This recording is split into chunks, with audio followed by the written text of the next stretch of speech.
Hello guys, आपका शियानी कहानी hall में स्वागत है। और आज की वीडियो आने वाली है बहुत ही इंटरेस्टेड। तो चलो वीडियो स्टार्ट करते हैं। भूतिया चुड़ैल। सोनपुर गांव के सुनसान जंगल इलाके में एक कार रफ्तार के साथ गुजर रही थी, जिसमें बैठे रणवीर बहुत ही खुश नजर आ रहा था। तभी सीट पर रखा उसका कॉल मोबाइल रिंग कर रहा था। कॉल रिसीव कर उसने मोबाइल को अपने कान से लगाया और एक हाथ से ड्राइव करने लगा। कॉल रणवीर के दोस्त गौरव का था। रणवीर, क्या हुआ गौरव? क्या तुम्हें थोड़ा सा भी सब्र नहीं रहा? मैंने कहा था ना कि हवेली मेरे नाम होती मैं तुझे तेरे हिस्से के पैसे दे दूंगा। गौरव, 15 दिन हो चुके हैं, आखिर कब हवेली तेरे नाम होगी और कब तू मेरे पैसे देगा? रणवीर, अरे भाई तू थोड़ा सब्र रख, तेरी कोर्ट की तरफ से ही हो रहा है, इसमें मेरी कोई गलती नहीं है। जैसे ही काम होता है मैं तुझे वैसे ही इन्फॉर्म करता हूँ। अब फ़ोन रखकर कहकर रणवीर ने जैसे ही कॉल काटी, अचानक उसकी कार बंद हो गई। रणवीर, अरे अब इसे क्या हुआ? कहकर रणवीर ने जैसे ही सामने देखा, उसके होश उड़ गए। कार गांव के पुराने खंडर के सामने खड़ी थी।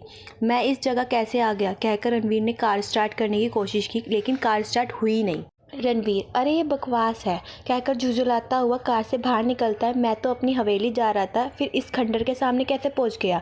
उसके पीछे से एक भयंकर सी आवाज़ सुनाई दी और उसने जैसे ही देखा, उसके होश उड़ गए। जब मौत आती है तो इंसान अपनी मौत तय की हुई जगह पर पहुंच ही जाता है। उसके सामने लाल साड़ी पहने हुए उसकी बीवी स्वर्गिनी, जो भूत बन चुकी थी, भयंकर रफ्तार में खड़ी थी। उसकी आंखें तेज लाल अंगारों के जैसी चमक रही थी। उसके हाथों के नाखून किसी खूनी खंजर जैसे लंबे और पैनी नजर आ रहे थे, जिससे खून टपक टपक कर जमीन पर गिर रहा था। रणवीर, ये नहीं हो सकता, तुम वापस नहीं आ सकती।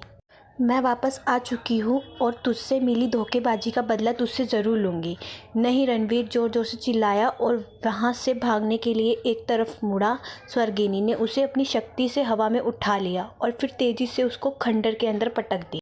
रणवीर चिल्लाया और जैसे ही जमीन पर गिरा, स्वर्गिनी उसके सामने आ गई। उसकी गर्दन पकड़कर दूसरे हाथ से उसकी आंखों में अपने पैने नाखून मारे और उसको अंधा कर दिया। मुझे छोड़ दो स्वर्गिनी, ये तेरे लिए किए की सज़ा है। धोखेबाज कहते हुए स्वर्गिनी ने रणवीर की गर्दन पकड़कर पूरी पीछे तक घुमा दी और एक ही झटके में उसको ख़त्म कर दिया। स्वर्गिनी वापस आ चुकी है। और कुछ देर बाद गौरव ने रणवीर को फिर से कॉल किया और उसका नंबर बंद आ रहा था। उस वक्त रात के 10 बज रहे थे। तभी गौरव की पत्नी आराध्या, क्या हुआ गौरव, तुम इतने परेशान क्यों लग रहे हो? इस रणवीर ने मुझसे एक डील की थी जिसके पैसे मुझे वो पिछले हफ्ते देने वाला था, लेकिन अब ये अपनी नीयत खराब कर रहा है और रोजाना आजकल कर रहा है। आराध्या, अब सो जाओ, उससे कल जाकर मिल लेना। कहकर आराध्या ने उसको गुड नाइट बोल दिया और लैंप बंद करके सो गई। अचानक गौरव को महसूस हुआ कि किसी ने उसका हाथ पकड़ा है। उसने जैसे ही पलटकर देखा, सामने स्वर्गिनी को भयानक रूप में देखकर उसकी चीख निकल गई। अगले ही पल स्वर्गिनी ने उसका गला पकड़ लिया और हंसते हुए बोली, मुझे मारकर मेरी हवेली के पैसे खाना चाहते हो ना? फिक्र मत करो, अब तुम्हारी भी मौत बहुत जल्दी होगी, बहुत जल्दी। सुनते ही गौरव डरकर बहुत जोरों से चिल्लाया और फिर उसकी आवाज़ सुनकर आराध्या जाग उठी। आराध्या, क्या हुआ गौरव, तुम इतने डरे हुए क्यों लग रहे हो? ऐसा क्या देख लिया? सुनकर गौरव ने उससे कुछ नहीं कहा और अपना डर छिपाते हुए बोला, शायद कोई बुरा सपना देखा था। इतना कहकर उसने आगे कुछ नहीं सुना और चादर ढककर जल्दी से आंखें बंद करके सो गया। उसने अपने डर को छिपाने की कोशिश की, लेकिन अभी भी उसकी कपकपी बंधी हुई थी। आराध्या इस बात को देखकर हैरान थी कि उस रात के बाद गौरव की जिंदगी जनहन बन चुकी। रात के समय उसे कहीं ना कहीं स्वर्गिनी की आत्मा नजर आने लगी थी और वो इसी तरह डर जाता था और चीखें मारता था, लेकिन आराध्या के पूछने पर वो कुछ नहीं बताता था। एक रात ऐसे ही गौरव चादर से खुद को पूरी तरह ढक कर काँप रहा था और सोने की कोशिश कर रहा था। आराध्या इस बात से परेशान थी और वह जानना चाहती थी कि गौरव इतना डरा हुआ क्यों रहने लगा है।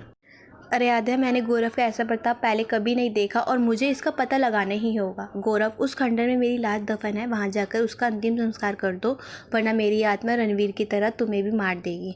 इस बार गौरव को आवाज़ आई तो वो झट से डरी हुई हालत में बेड से उठ गया। उसने देखा कि आराध्या बेखबर सोई हुई थी, तो वो अपने कमरे से निकलकर बाहर जाने लगा।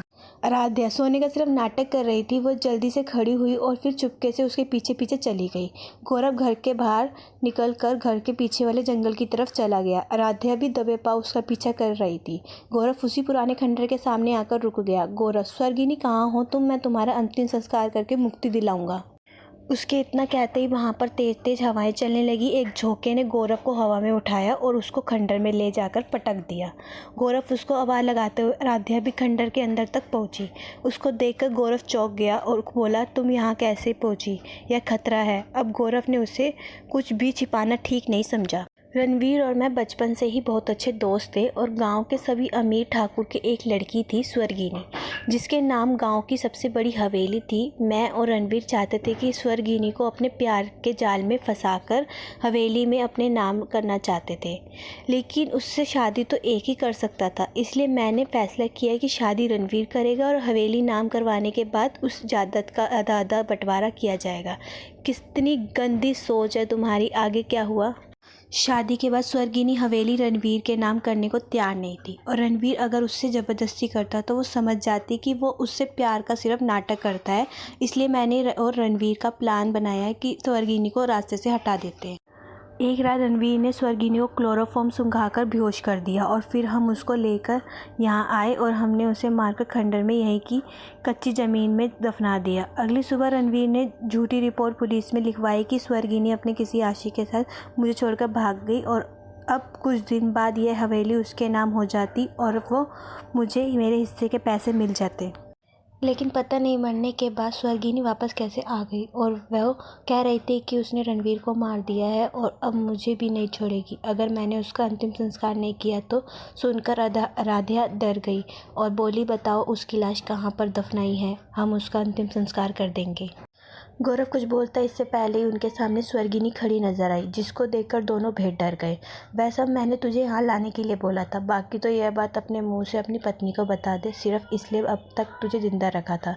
स्वर्गिनी, तुम्हारे साथ बहुत गलत हुआ है, मैं तुम्हारी सच्चाई सबके सामने लाकर ही रहूँगी।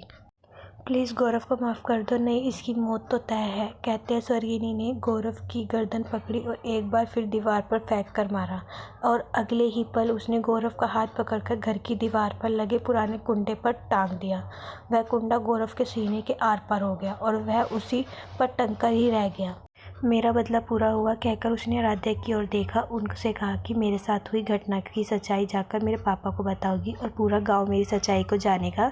उस हवेली पर किसी और की गंदी नज़र पड़े और ये मैं नहीं चाहती, इसलिए पापा से कहना कि उस हवेली पे गांव के बच्चों के लिए एक स्कूल खोला जाए। और अब मैं जा रही हूँ, लेकिन अगर मैं आगे से किसी भी लड़की के साथ किसी भी लड़के ने धोखेबाजी करने की कोशिश की तो स्वर्गिनी वापस ज़रूर आएगी।